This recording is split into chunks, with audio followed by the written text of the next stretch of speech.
Assalamualaikum warahmatullahi wabarakatuh.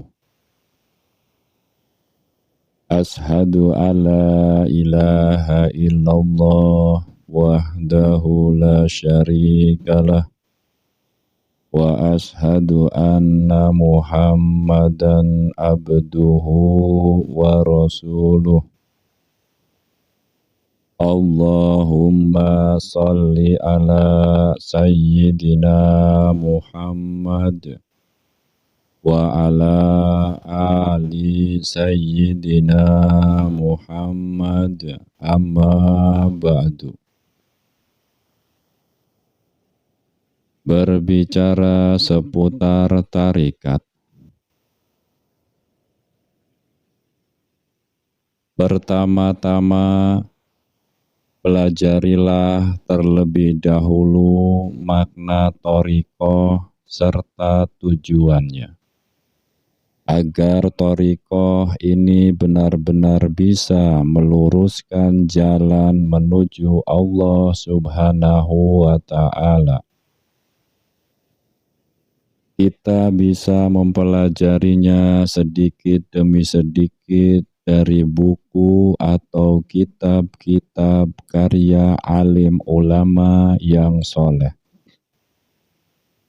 Intinya, pelajarilah terlebih dahulu apa sebenarnya thariqah itu, agar kita memilih sebuah thariqah tidak sekedar ikut-ikutan orang lain, tapi mengetahui benar-benar mana thariqah yang sesuai dengan kita. Sebab thariqah bukan sekedar wiridan, namun lebih daripada itu. Thariqah merupakan bekal perjalanan hidup kita menuju Allah Subhanahu wa Ta'ala. Untuk mendapatkan ridha Allah Subhanahu wa Ta'ala serta Rasul-Nya, hati kita harus benar-benar suci. Melalui thariqah, kita membersihkan hati kita sehingga kita dapat mendapatkan ridha Allah Subhanahu wa Ta'ala dan Rasul-Nya. Kita harus benar-benar menjauhi penyakit-penyakit hati, yang diantaranya adalah takabur, atau disebut juga sombong, hasud, riya, dengki, syirik, dari yang kecil sampai yang besar. Kita bentengi hati kita dari penyakit-penyakit hati dengan thariqah, agar kita selamat dari itu semuanya, yang mana hal itu akan merugikan diri kita di dunia sampai akhirat. Dengan berthariqah, kita juga dapat menyelamatkan diri dari segala bentuk kelalaian, kealpaan, atau kelupaan kita kepada Allah Subhanahu wa Ta'ala. Coba sebutkan beberapa kali kita mandi di dalam satu hari. Berapa kali kita membasuh muka, tangan, telinga, ubun-ubun, kaki ketika berwudu. Dalam satu kali berwudu, kita membasuh muka 3 kali. Dalam satu hari, kita berwudu paling tidak 5 kali. Itu artinya kita membasuh muka setiap hari 15 kali. 15 kali dikali 1 bulan. Berarti 450 kali.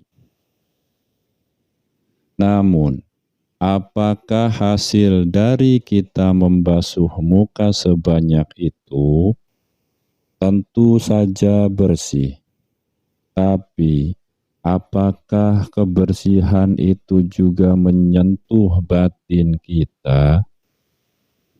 Seandainya kebersihan dalam berwudu itu menyentuh batin kita, tentunya kita harus semakin rendah hati, semakin tawadu kepada Allah Subhanahu wa Ta'ala dan Rasul-Nya, serta juga kepada sesama manusia.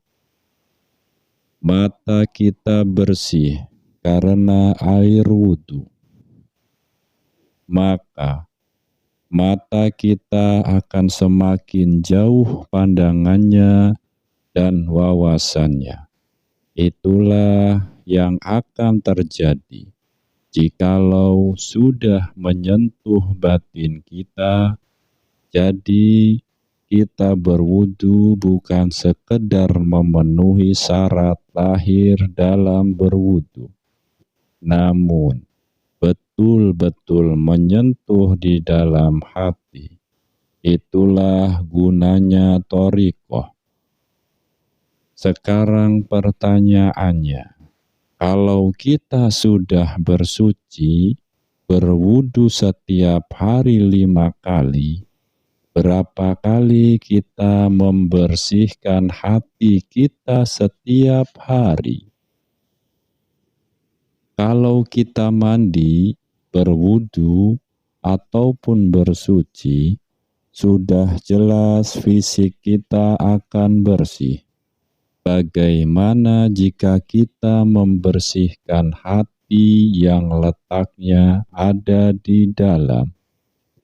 Padahal hati merupakan sumber dari segala penyakit. Mulut dan perilaku kita hanya mengikuti apa yang ada dalam hati kita. Kalau hati kita tidak pernah kita bersihkan, sedangkan alat untuk membersihkan hati manusia cuma berzikir, bagaimana tingkah laku kita? Disinilah pentingnya berthariqah. Dengan berthariqah, kita tidak hanya melatih mulut dan lidah kita untuk berzikir, tapi juga hati kita, begitu pula telinga, tangan, dan kaki. Jika setiap anggota tubuh kita diterangi oleh cahaya zikir dan terlatih dengan zikir, pada saat sakaratul maut tiba, maka kita akan keluar dari dunia yang fana ini didorong oleh zikir kepada Allah Subhanahu wa Ta'ala. Inilah tujuan utama dalam berthariqah, yaitu bagaimana kita bisa keluar dari dunia fana ini bizikrillah, yaitu dengan zikir kepada Allah Subhanahu wa Ta'ala, dan akhirnya dapat menjadikan kita husnul khotimah, atau disebut akhir sebuah kematian yang baik. Marilah kita bersihkan hati kita dengan kalimat La ilaha illallah. Sayyiduna Muhammadur Rasulullah. Kalau hati kita sudah terwarnai oleh kalimat thayyibah, kita akan merasa dilihat dan didengar oleh Allah Subhanahu wa Ta'ala. Kita selalu khauf atau disebut juga takut, yaitu takut sebagaimana takwa. Kita akan selalu raja, yaitu hanya mengharap kepada Allah Subhanahu wa Ta'ala dan tidak kepada yang lain. Apabila kita selalu ingat kepada Allah Subhanahu wa Ta'ala, ketika bertutur kata kurang baik, berperilaku kurang baik, maka kita akan merasa malu kepada Allah Subhanahu wa Ta'ala.